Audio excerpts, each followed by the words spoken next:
Fratelloni's Hardware and Garden Stores brings you podcast number 1347, July 22nd, 2024. 105 degrees was the high on this day in 1934, and 49 degrees was the low on this day in 1947. Is that the way to do it? Now Yes. that covers it, doesn't it? Because I was making it sound as though on these cool records that was the temperature that day. That, 49 degrees in 1947, that might have been 5 a.m. And then for all you know, the kids were swimming by Usually noon. at dawn. That's right. Yeah. Exactly. Now, at that time in 1947, they would not have had Aquaside, but we do now, and swimming beaches are free of weeds and algae and junk due to those Aquaside products made right there in White Bear Lake. They've been working for more than 60 years. They work quickly and they're easy to use, and they're registered with the EPA and DNR. You don't need to let weeds overtake the lake or the old swimming hole this summer. Call Aquaside today, describe the problem. They'll help you identify it and make sure you get the right products, and your place will look good all the rest of the summer. And it's starting to warm up again, so the swimming season is not nearly over. Call them at 1-800-328-9350 or go to aquaside.com. Hail the flashlight king. And now, from the mayor's office above the boathouse on the east shore of Spoon Lake, it's Garage Logic with Chris Reavers manning Technology Corner, Kenny Olson from the Krabby Coffee Shop, John Heidt in the newsroom, and of course, the Rookie.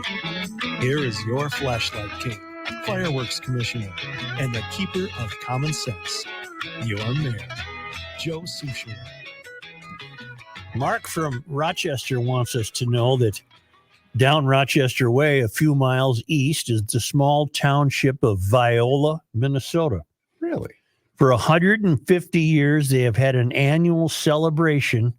Unfortunately, it's come and gone this year. It's in June, called the Gopher Count, killing varmints and saving the ankles of many horses and people.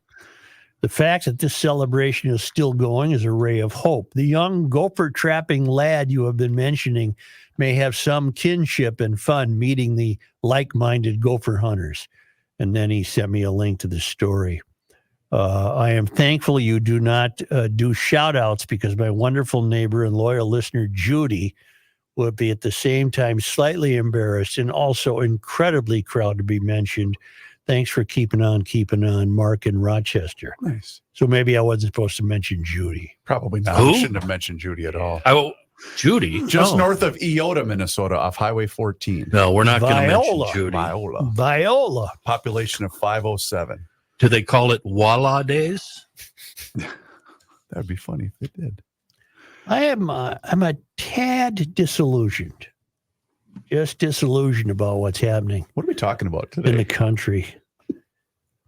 I got to thinking about this. How do you address the rapidly developing events? Biden finally withdrawing, but he didn't even make an appearance. There was no pictures, no public announcement. Well, he was napping. It went right to Twitter, for God's sakes. And then all of the same people, including Walz, who 3 weeks ago was at the White House affirming the president's fitness and enthusiasm and eagerness to continue to run for president, is the same. Well, he was saying what they told him to say, and now he's saying what they're telling him to say, and that is, I'm a strong Harris supporter. So here's what I came up with. It was so bad. How bad was it? That I walked in the rain on the Garage Logic Service Road of Life, Really? just to try to sort out my thoughts. And here's what I came up with. It'd be one thing if we were having this national contest or argument between two meaningful people. It'd be one thing if we were discussing the fate of two intelligent, rational adults who truly care about that hardware store owner in Wichita. If we were talking about the fate of two candidates, one of whom would become president, and it would be worthy of our discussions at kitchen tables, and they were both accomplished and well-spoken and had unquestionable integrity and ethical integrity and a moral compass. Instead, we don't have that. We have the flip side of that. We have two distasteful curs that aren't worth 5 minutes of your time on either side of the aisle. And it's just an incredible, disillusioning disappointment to realize that this once fantastic, powerful, great country is in the hands, on the one hand, of Trump, and on the other hand, of a condescending hypocrite named Kamala Harris. Ukraine is a country in Europe. It exists next to another country called Russia. Russia is a bigger country. Russia is a powerful country. Russia decided to invade a smaller country called Ukraine. Don't turn that off. Basically, that's wrong. So basically, I have nothing to say about this. I think it's over. I think the country's over for a variety of reasons. Now, there is the attitude that, well, this country has survived many troubles and many downturns and many catastrophes, and we've always bounced back. But I would submit to you that I've never seen anything like this. This is ridiculous, absolutely ridiculous. The Republican Party has no more balls than the Democratic Party.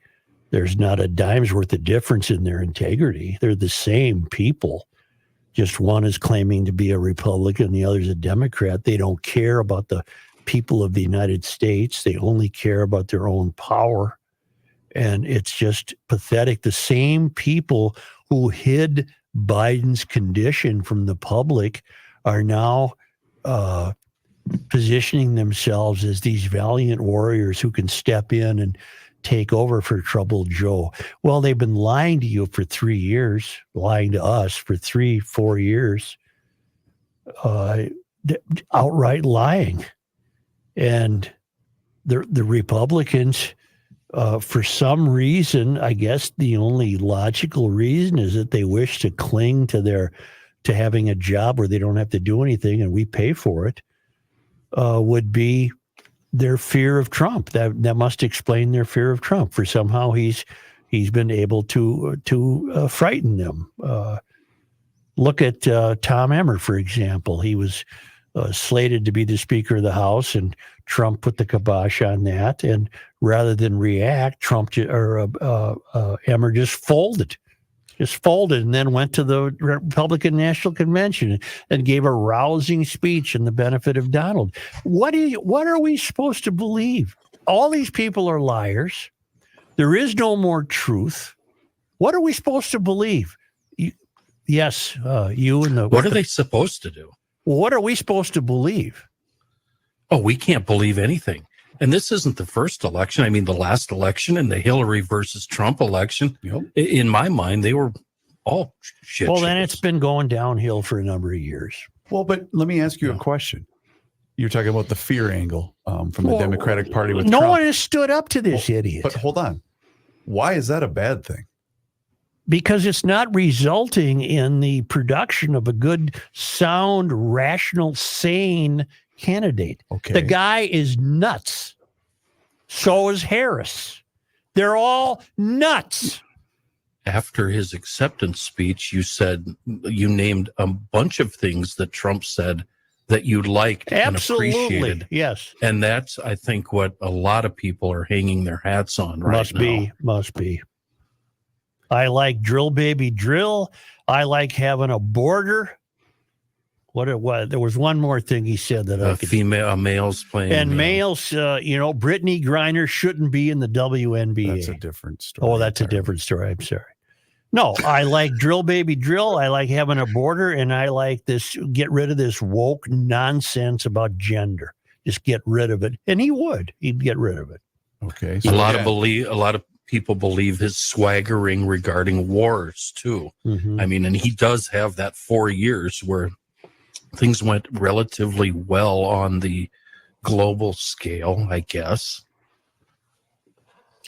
Well, maybe he didn't know that Russia's don't a like- powerful country. Hamas didn't attack Israel, and Russia didn't attack Ukraine. And I for my money, it was a little disturbing having him talk about North Korea like it's his best friend. yeah, he that thinks was- Marty Allen misses him.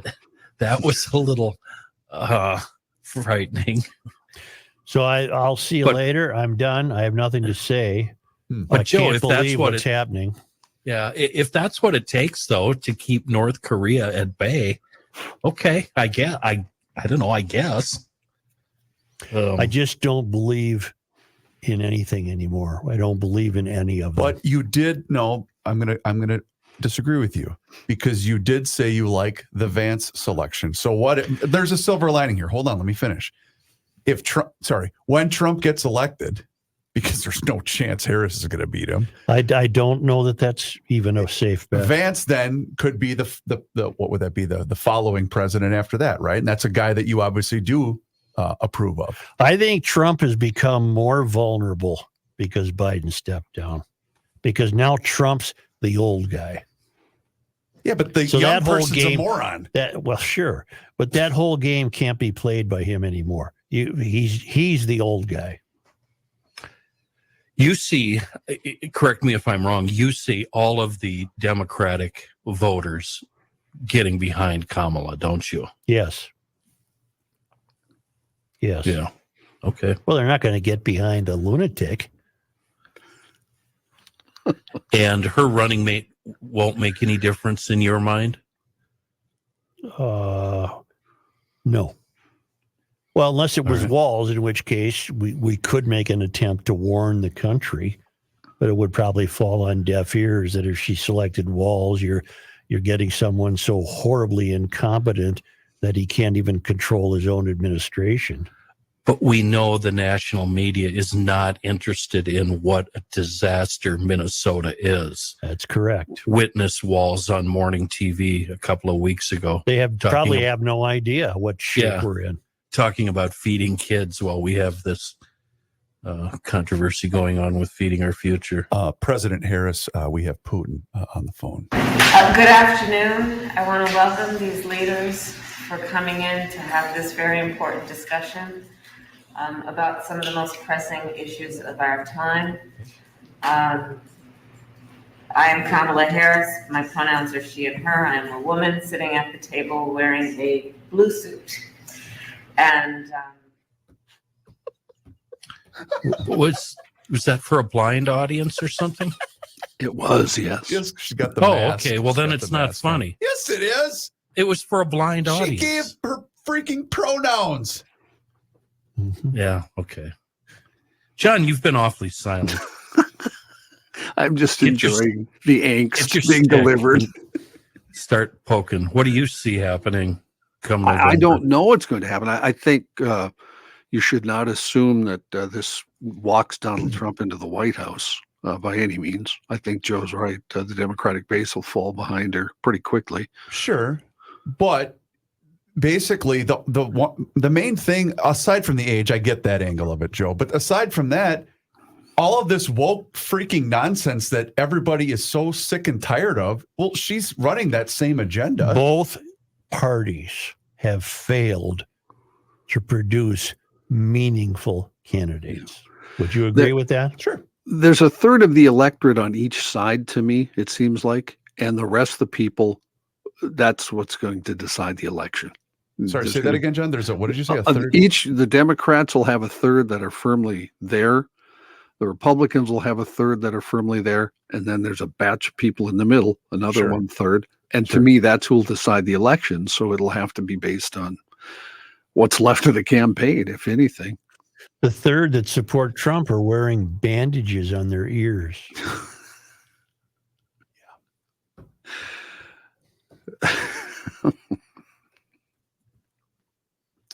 He took a bullet for democracy. He wasn't ever going to talk about it again, but he keeps talking about it. there's so many ironies too.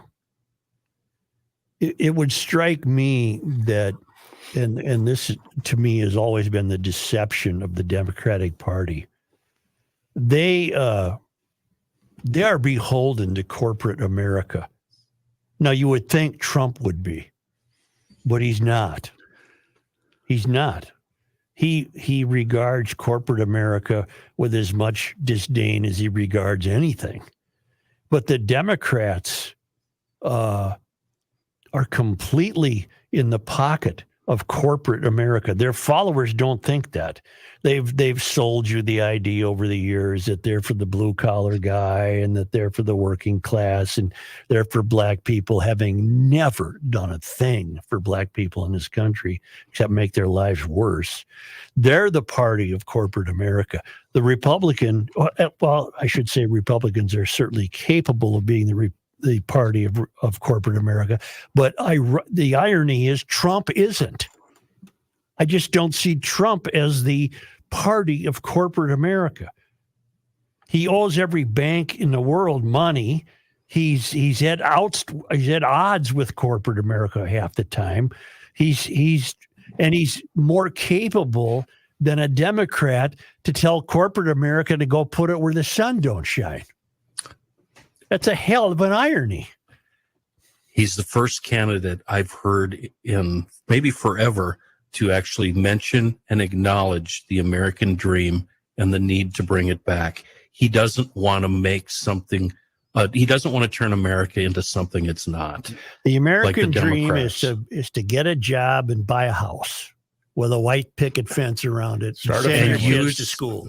And use the house and that property to build equity and then buy more property as investments. It's about making money through your lifetime.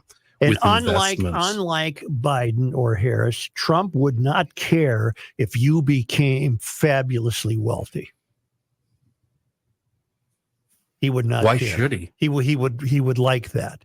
Yeah. Whereas Biden and Harris represent a party that would spend most of their time attempting to figure out how to get that from you. And care more about the people that came here illegally and want to take care of them as opposed to the people that There's actually. a new, very large migrant formation beginning in Mexico, ready to come over.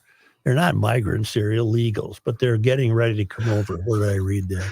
In the immortal words of Chris Reavers, just in time for the election, huh? Just in time.